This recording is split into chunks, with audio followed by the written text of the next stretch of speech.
to be able to want to go and do it, you know. I mean, and then practice, because I don't practice, I don't. Bienvenue sur Icône et Silence, votre chaîne qui perce les mystères des plus grandes figures de notre temps.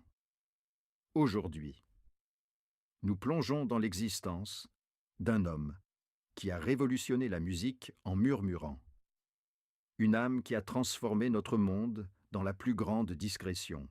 Cet homme a traversé le cœur de la plus formidable tempête médiatique et culturelle que l'histoire ait jamais connue. Transportons-nous un instant dans le décor. 29 novembre 2001. Une résidence ultra protégée, nichée sur les hauteurs huppées de Los Angeles. La planète entière est suspendue à ses lèvres. Car c'est ici que George Harrison, l'inoubliable guitariste, s'apprête à tirer sa révérence. Dehors, une foule de fans éplorés espère un ultime message. Une déclaration empreinte de solennité. On imagine un adieu poignant adressé à Paul McCartney, ou peut-être une missive ésotérique pour rejoindre l'âme de John Lennon. C'était le scénario que l'histoire semblait avoir écrit d'avance. Tout portait à le croire, la raison même l'exigeait. Seulement, George Harrison fut toute sa vie un homme qui déjouait les conventions, défiant toutes les prévisions. Les derniers mots qu'il couche sur le papier ne s'adressent ni à ses compagnons de route musicaux, ni aux grands de ce monde. Non, le message final de celui que l'on surnommait le Beatle tranquille est pour Mike Myers, un comédien célèbre pour ses rôles burlesques. Un choix déconcertant en cet instant d'une gravité si intense, alors même que son corps est ravagé par la maladie et les traumatismes d'une agression sauvage, subie 2 ans auparavant. George privilégie le rire aux larmes. Cet acte, qui a laissé ses intimes sans voix, n'avait rien d'un égarement. C'était en réalité la conclusion magistrale d'une existence consacrée à trouver la lumière au cœur de ténèbres intérieures que presque personne ne devinait. Comment un symbole planétaire, adulé à l'égal d'une divinité, a-t-il pu achever son parcours en dissimulant de si profondes cicatrices? Qui se cachait réellement derrière cette figure qui fuyait l'éclat aveuglant de la célébrité pour se réfugier dans la pénombre? Quelle force l'a poussé à affronter la mort avec un sourire, alors même qu'il portait en lui les stigmates psychologiques d'une existence de frustration et les marques bien physiques de 40 coups de poignard? Derrière la façade du sage en quête de spiritualité se dissimulait un artiste en combat constant pour que sa voix puisse exister, écrasée par les ambitions démesurées de ceux qui l'entouraient. Aujourd'hui, nous allons enfin rompre ce silence. Nous analyserons cette lettre ultime et nous découvrirons comment le nom qui y est inscrit a radicalement transformé la perception que le monde avait de cet homme complexe. Pour saisir toute la portée de cette conclusion inattendue, un retour aux origines s'impose. À cette période où la planète hurlait son nom mais n'entendait pas sa musique. Pour mesurer la profondeur du silence de George Harrison, il est essentiel de se souvenir du vacarme assourdissant qui constituait son quotidien. Au cœur des années 60, un véritable ouragan sonore et culturel a déferlé sur le monde. Un raz-de-marée sans équivalent, que l'on a nommé la Beatlemania. En l'espace de quelques mois, ce jeune homme, fils d'un conducteur d'autobus de Liverpool, fut catapulté au statut de demi-dieu. George n'était plus un simple artiste, il était devenu un symbole, un visage reproduit à l'infini sur des millions de pochettes de vinyle, d'affiches et de couvertures de magazines. Grâce à des succès mondiaux tels que She Loves You ou A Hard Day's Night, le quatuor ne faisait pas que créer des mélodies. Il remodelait l'identité de toute la jeunesse occidentale. En France, notamment, leur passage légendaire à l'Olympia a marqué les esprits à jamais. Le public français découvrait alors avec une intense fascination ce guitariste aux traits délicats et au regard pénétrant, celui que les médias n'ont pas tardé à baptiser le Beatle tranquille, un sobriquet qui semblait bienveillant de prime abord, mais qui dissimulait en vérité une dynamique de groupe bien plus nuancée, pendant que le duo Lennon-McCartney captait toute la lumière. En tant que leader charismatique et paroliers attitrés, George Harrison endossait un rôle tout aussi fondamental, bien que largement méconnu. Il était le véritable orfèvre sonore de la formation, celui qui ciselait des riffs de guitare d'une précision et d'une richesse mélodique unique, conférant aux morceaux leur signature inoubliable. Bien avant de composer ses propres chefs-d'œuvre, c'est sa guitare qui exprimait déjà une douce mélancolie. Aux yeux de millions d'admirateurs, il incarnait une part de mystère. Cet homme charismatique qui n'avait nul besoin de hausser le ton pour capter l'attention. Il représentait une certaine distinction britannique, un contrepoids essentiel à l'énergie débordante de ses partenaires. Chacune de leurs apparitions publiques provoquait des scènes de ferveur quasi religieuse, où les hurlements de leurs fans submergeaient complètement la musique. Mais cette existence au sommet de la gloire avait un coût, un fardeau que peu de gens peuvent réellement concevoir. Pour George, le Benjamin de la bande. Cette montée en puissance stratosphérique s'apparentait moins à un conte de fées qu'à une lente asphyxie. Mettez-vous à sa place avoir 20 ans et être dans l'incapacité de faire un seul pas dans la rue sans déclencher une émeute, ou de s'attabler à un restaurant sans que tous les regards se tournent vers vous, comme si vous étiez un animal de foire. Pour lui, la renommée n'était en rien une émancipation. C'était plutôt une prison luxueuse, avec des barreaux forgés dans l'or et l'adoration des foules. Il a d'ailleurs fréquemment décrit cette époque non comme une célébration perpétuelle, mais bien comme une épreuve angoissante, l'image de 4 jeunes hommes piégés à l'intérieur d'un véhicule lancé à pleine vitesse, sans connaître ni la route ni la destination finale, alors que l'univers entier les percevait comme des icônes de liberté et d'allégresse. George, lui, commençait à sentir le fardeau insoutenable de cette mécanique impitoyable. Il offrait son sourire au photographe, approuvé d'un signe de tête durant les entretiens, endossant à la perfection son costume de Benjamin sage et réservé. Toutefois, en coulisses, une faille insidieuse commençait déjà à s'élargir. La cruauté de son parcours était particulièrement ironique. Il appartenait au groupe le plus adulé de tous les temps. Et pourtant, il éprouvait un profond sentiment de solitude, tant sur le plan artistique que personnel. Des mélodies d'une beauté exceptionnelle germaient dans son esprit, mais elles se fracassèrent contre une barrière infranchissable. Il n'était pas qu'une simple idole vénérée, il était avant tout un créateur dont la voix luttait avec acharnement pour se faire entendre au milieu du tumulte de sa propre renommée. Et c'est justement là, à l'apogée de cette gloire éblouissante, que les premières zones d'ombre ont commencé à s'étendre, présageant les tourments qui allaient bientôt métamorphoser ce rêve en un véritable cauchemar. Alors que le monde entier percevait les Beatles comme une entité indivisible, une confrérie indestructible, la réalité en coulisses dépeignait un tableau bien différent, une histoire infiniment plus amère et solitaire. Pour George Harrison, la véritable épreuve ne résidait pas dans les délires collectifs des admirateurs, mais plutôt dans le silence pesant qui lui était imposé au cœur même de sa formation musicale.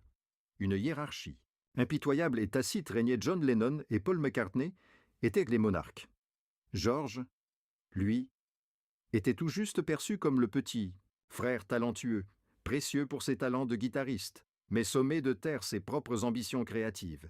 C'était une forme de supplice artistique, lent et pernicieux, imaginer détenir un trésor de composition, des morceaux qui allèrent devenir d'immortels classiques, et vous entendre répéter sans cesse qu'il n'y a aucune place pour eux sur le prochain album.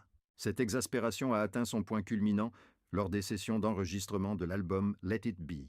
Les caméras, initialement présentes pour immortaliser le processus créatif, ont finalement filmé la décomposition de son moral. On y voit un Paul McCartney autoritaire, imposant à George chaque accord, chaque inflexion, le confinant au rôle subalterne de simple musicien d'exécution. La réplique de George, devenue légendaire, résonne encore comme un appel au secours, poli mais absolument déchirant. Je jouerai ce que tu m'indiques de jouer, ou je ne jouerai rien du tout si tu préfères que je ne joue pas. Il ne s'agissait pas d'insolence, mais bien de l'abandon d'un homme dont l'esprit créatif était méthodiquement écrasé par l'ego de ceux qu'il considérait comme ses frères. Il était assujetti à un quota dégradant, se voyant accorder 1 ou 2 chansons par album, pendant que ses carnets se gorgeaient de chefs-d'œuvre mis au rebut, tels que All Things Must Pass, qui attendaient impatiemment de voir la lumière du jour. Le fossé entre sa quête intérieure et cette atmosphère toxique était immense.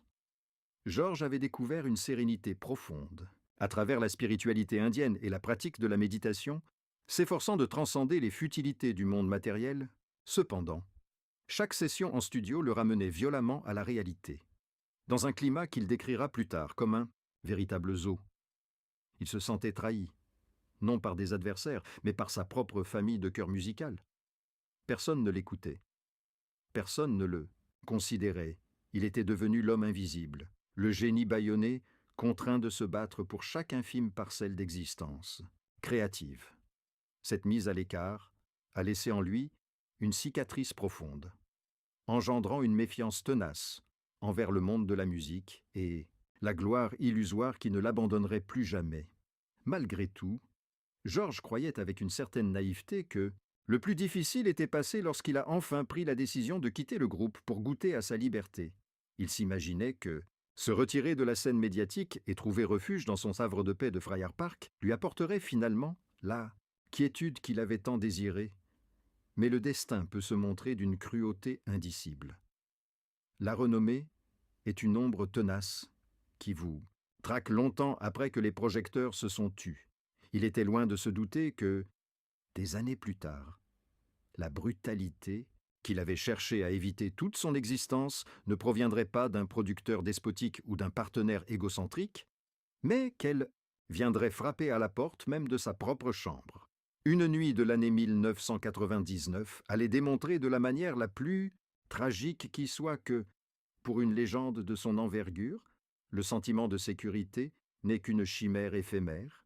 Le 30 décembre 1999, la fatalité a violemment fait irruption au manoir de Friar Park, transformant le refuge de Georges en une véritable scène de cauchemar. Cette majestueuse demeure victorienne, avec ses jardins enchanteurs et ses murs imposants, devait être la citadelle impénétrable où l'ex-Beatle pourrait enfin se soustraire à la démence du monde extérieur. Hélas, la sécurité n'était qu'une illusion pour ceux qui ont frôlé les étoiles. Au plus profond de la nuit, le son du verre qui éclate a tiré le couple Harrison de son sommeil. Ce n'était pas une simple effraction, mais bien l'intrusion du chaos à l'état pur. Un individu mentalement instable, Michael Abram, s'était faufilé dans la résidence, non pour dérober des biens, mais mu par des voix hallucinatoires qui lui commandaient d'assassiner le musicien, Georges, qui avait alors 56 ans et était déjà affaibli, par une première bataille contre un cancer de la gorge, s'est retrouvé confronté à la matérialisation de ses plus terribles angoisses. Les événements qui s'ensuivirent furent d'une brutalité inimaginable, un déchaînement de fureur absolue. Envers un homme ayant consacré sa vie à prêcher l'amour et la non-violence, l'assaillant s'est rué sur Georges, une lame à la main, lui infligeant plus de 40 coups. C'était une furie bestiale dirigée contre sa poitrine, comme une tentative désespérée de lui arracher le cœur. Toutefois, au cœur de cette terreur absolue, la réaction de Georges fut tout sauf celle d'une victime ordinaire. Tandis que son sang se répandait et que ses forces le quittaient, il a puisé dans sa foi inébranlable une énergie surnaturelle. Il ne s'est pas limité à une simple lutte physique, il a opposé au mal une force spirituelle, psalmodiant le mantra Har, Krishna face à son bourreau, comme pour exorciser le démon qui semblait posséder cet homme. Il s'agissait d'un affrontement métaphysique, autant que charnel, où la lumière luttait désespérément pour repousser les ténèbres envahissantes. Cependant, la véritable héroïne de cette nuit de sang fut son épouse, Olivia. Voyant l'homme qu'elle chérissait se faire massacrer devant elle, elle a agi avec un instinct de survie d'une férocité inouïe, frappant l'agresseur avec une lourde lampe jusqu'à sa neutralisation. Elle a sauvé la vie de Georges ce soir-là, mais le tribut à payer fut exorbitant. Georges a survécu par miracle, mais une partie de lui s'est éteinte sur le carrelage froid de sa propre cuisine. L'une des lames avait perforé son poumon, une blessure, aux conséquences désastreuses pour un homme à la constitution déjà fragile. Les chirurgiens ont pu suturer les plaies visibles, mais les cicatrices intérieures, elles, étaient infiniment plus profondes. Son innocence s'était évaporée pour toujours. Il avait regardé la mort droit dans les yeux au sein de son foyer, et portait désormais la certitude qu'elle reviendrait bientôt pour de bon. Cet événement tragique a sonné le glas de ses dernières années. L'agression a pulvérisé son système immunitaire, laissant le champ libre au retour du cancer, qui a cette fois élu domicile dans son poumon. Georges, qui avait toujours aspiré à se détacher des contingences matérielles, a saisi que son temps était désormais compté.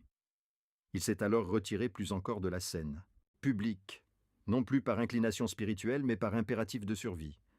Le monde extérieur lui était devenu trop hostile, trop assourdissant, trop brutal.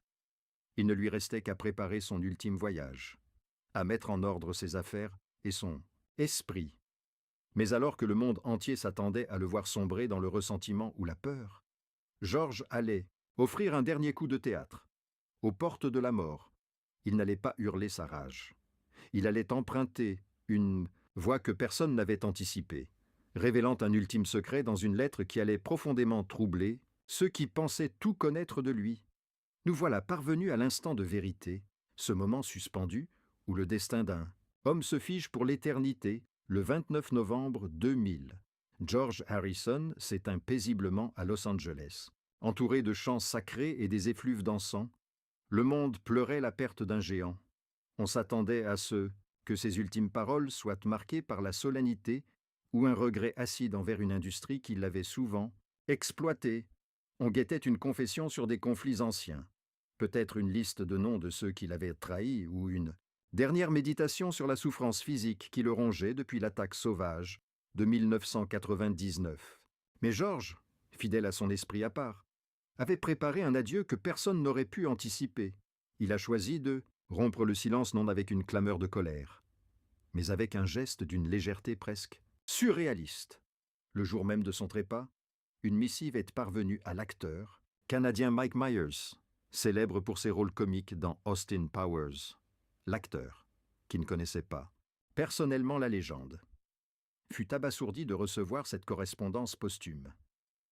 En l'ouvrant, il ne découvrit aucun secret, d'état ni de confession pathétique. À la place, il lut les mots d'un homme mourant qui, depuis son lit de souffrance, avait pris le temps de regarder ses comédies pour s'évader. George lui écrivait afin de le remercier pour les rires qu'il lui avait offerts durant ces derniers jours ténébreux.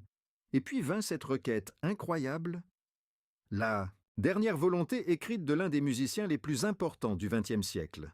« Pourriez-vous m'envoyer une poupée mini-moi » Il désirait la figurine du personnage minuscule et chauve des films, une demande d'une absurdité magnifique. Ce geste n'était pas le délire d'un esprit égaré par la maladie, c'était un acte de défiance ultime. Un magistral pied de nez à la mort elle-même, alors que son corps était ravagé par le cancer et les séquelles des 40 coups de couteau. George refusait que la tragédie dicte la conclusion de son histoire. En réclamant un jouet comique au seuil de l'éternité, il adressait un message puissant, la renommée, la souffrance, les querelles. Tout cela n'était que Maya, une vaste illusion.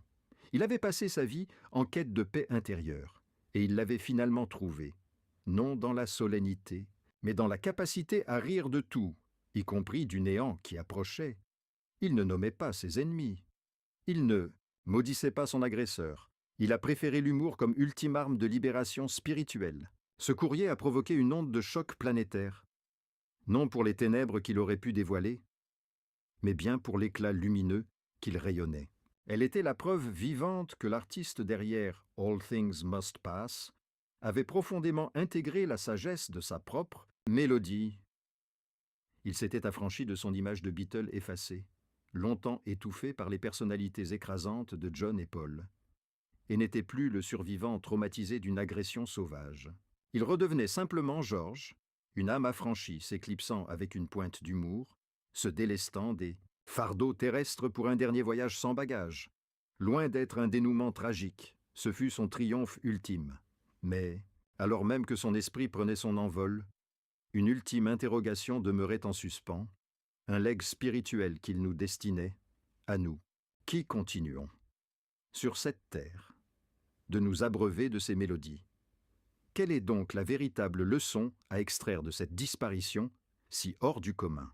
Le parcours de George Harrison transcende le simple récit d'une icône du rock qui a résisté aux assauts de la gloire et de la brutalité. Il s'agit, par-dessus tout, d'une fable contemporaine sur la recherche de substances dans une société hypnotisée par le vacarme et les faux-semblants. Il a enduré le purgatoire de la renommée mondiale, supporté la dictature des égos surdimensionnés et fait face à une violence physique inouïe dans sa propre chair. Cependant, il n'a jamais permis à cette obscurité d'éclipser sa flamme intérieure, là où tant d'autres se seraient noyés dans le ressentiment ou la rancœur. Il a opté pour l'élévation. Sa lettre finale et sa requête surprenante pour une poupée étant la démonstration éclatante que l'esprit peut surpasser la matière. Elle nous rappelle crûment que devant l'inéluctable, nos statuts, nos fortunes et nos animosités perdent toute leur valeur. Seule la légèreté de l'être conserve un poids. De nos jours, dans une ère saturée par le besoin criant d'être vu et entendu, où la notoriété est devenue une devise galvaudée et souvent creuse, la trajectoire du Beatle discret résonne avec une acuité renouvelée. Il nous soumet une interrogation à la fois inconfortable et essentielle. Possédons-nous encore la capacité d'entendre ceux qui ne vocifèrent pas? Pouvons-nous encore discerner le mérite de ceux qui œuvrent patiemment dans l'ombre, consacrés à leur art? Tandis que d'autres monopolisent dans les projecteurs, George Harrison a été le saint patron de tous ces individus, de tous ceux qui se sont sentis marginalisés, mésestimés, mais qui ont persévéré à créer, à chérir et à cultiver leur propre jardin, au sens propre comme au figuré. Son legs va bien au-delà des sublimes harmonies de Something ou de Here Comes the Sun. Il nous lègue une philosophie de l'existence. All things must pass. Toute chose est éphémère. La souffrance s'estompe. La gloire se fane. Les cicatrices de 40 coups de couteau se dissolvent face à l'immensité. Ce qui demeure, c'est l'amour partagé et l'esprit facétieux conservé jusqu'à l'ultime soupir. George Harrison n'a pas tiré sa révérence en martyr. Il est parti en homme affranchi, libéré des entraves de ce monde matériel qu'il avait si magnifiquement enchanté. Il nous a révélé que la véritable victoire ne réside pas dans le fait d'être le plus acclamé ou le plus puissant, mais dans la capacité de conserver son sourire au moment où le rideau final s'abaisse. Au fond, il n'était peut-être jamais vraiment le Beatle silencieux. Il se pourrait simplement que le tumulte du monde ait été trop assourdissant pour percevoir la profondeur de ses murmures.